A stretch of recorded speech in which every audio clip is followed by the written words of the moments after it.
YouTube. Welcome back to Happy Hour.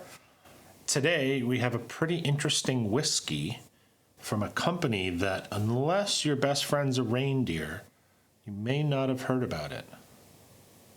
Stay tuned.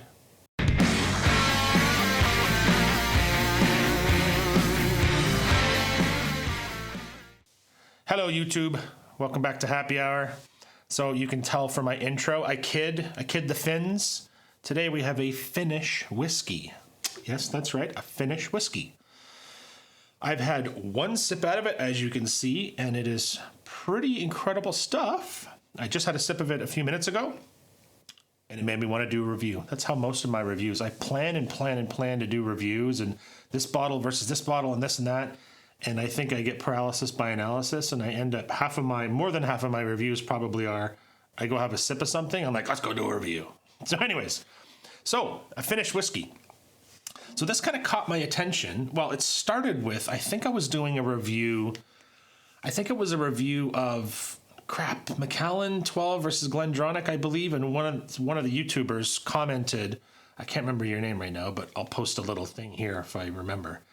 He was talking about Macallan and GlenDronach and yada yada and making some comments. It was great, awesome. And then mentioned something about a whiskey that he had called Teerenpeli kaski, a Finnish whiskey. And he commented how incredibly rich and sweet, how richly flavored it was. And that caught my attention for a couple of reasons. Obviously, I love rich whiskeys, and it was like, wow, a Finnish whiskey, that's interesting. I never heard of it before. But I also work for a Finnish company. I work for a Finnish Italian company, which right there is a punchline unto itself. If you know anything about Italians and Finns, it's kind of like the equivalent of a pope and a rabbi walk into a bar. But anyway, so I won't go any further. But so I have a history of almost 20 years of kind of interacting with Finns on a regular basis. So yeah, there was a kind of a link there, and I thought, well, that's really interesting. And I found this bottle on one of my local, I've never seen it locally, but one of my websites that I purchase from outside of the country had it on there, and I decided to give it a go. So yeah, I've got this bottle. Let's start with what it is. It's Teerenpeli. I don't know if it's Teerenpeli or Teerenpeli kaski. It's a 500 ml bottle. It's 43%, and it is a sherry matured single malt whiskey. It says sweet, raisin sweet. Oh, wow, raisin. I didn't read that before, but I tasted it. We'll get to that in a second. Raisin sweet and spicy, matured in 100% sherry casks.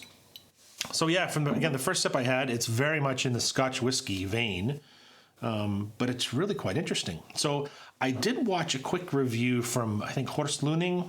I think that's his name. He's a German gentleman, been doing whiskey reviews for eons.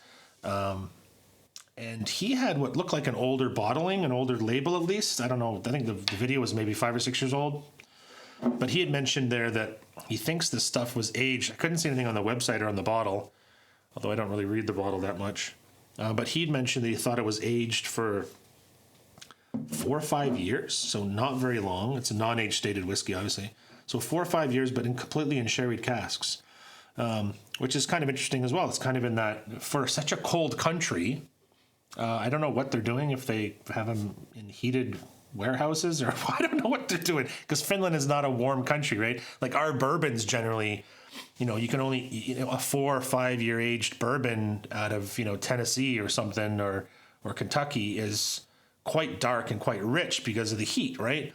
Scotland, they can get away with much longer agings because of the climate. So Finland, you'd think they could age this stuff for 117 years and it would still be relatively unbarrel influenced, but it's not. It's very, very sherried. You can probably tell from the color. And it's really interesting stuff. So let's get into it. I love making fun of the Finns. I love making fun of anybody, but the Finns are a very interesting people. I love them. They're very eccentric in a very quiet way. Yeah, that sounds about right. All right, so on the nose. It smells incredibly deep and rich. And I'll be honest with you, it smells very old.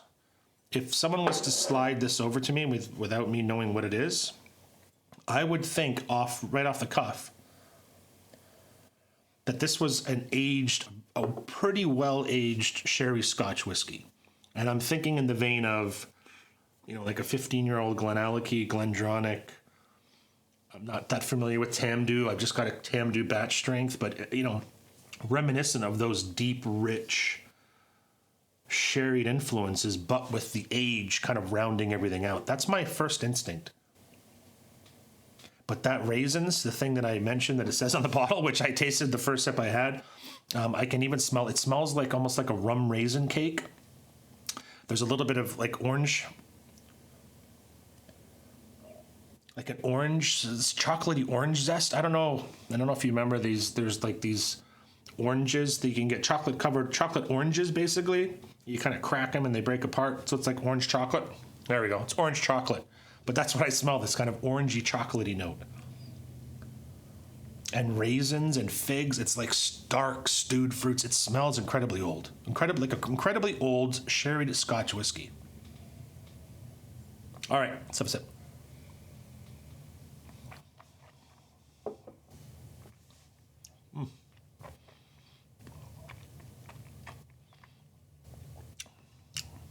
Wow, it's really good. It's got a little bit of an alcohol bite to it, not much. That's maybe where the age or the lack thereof kind of comes in. What did I say? It was 43%. It's not bad at all. Just a little bit of a bite, but man, raisins and prunes and that kind of stewed darker fruits is really, really, really prevalent. You get a little bit of oak. And I do get, I'm not so much, maybe a little bit of chocolatey malty thing going on, but I also get a bit of kind of a burnt orange zest, which is really interesting with the orange, with the raisin and the orange, the burnt orange kind of combination. It's really interesting. It definitely tastes older than I believe it is. Again, I believe it's 4 or 5 years old, give or take. It's pretty remarkable stuff. I'll give it to the Finns. They have how can I say this? They certainly have a knack for re-engineering or even engineering things in interesting ways, from my experience. And it's give it to the Finns to come up with a whiskey that tastes like a 15-year-old Scotch that's distilled out of local Finnish barley and aged God knows where in a snowbank for 4 or 5 years. So anyways, it's really interesting stuff. Now, it's not cheap. Like I said, it's only a 500 ml bottle, half-liter bottle. And I think it was about $80, but that was before shipping. So it was probably closer to 100 when all was said and done. But I have no problem. paying $100 for something unique, because really this is unique. Yeah, I could drink this every day, because I love the deep, rich, sherry style Scotch whiskey styles. But this is a bit of a novelty. Like I said, I've never seen a Finnish whiskey on the shelves around me anywhere. So yeah, it's super cool. I don't mind paying $100 for something. I'm not going to chug this. I'm going to keep it for kind of special occasions, and maybe I'll share a dram with one of my Finnish friends. Maybe not. We'll see. So yeah, Teerenpeli kaski. If you're lucky, maybe if you live overseas, it's more readily available. But yeah, I think it goes to show, if you love that deep, dark kind of Speyside sherried Scotch whiskies, and you see this kicking around, it's definitely worth a go. Definitely worth trying. So on that note, I wish I knew a Finnish word to say sign off, but I don't. Anyways, cheers. It's the best I got. See you next time. Bye.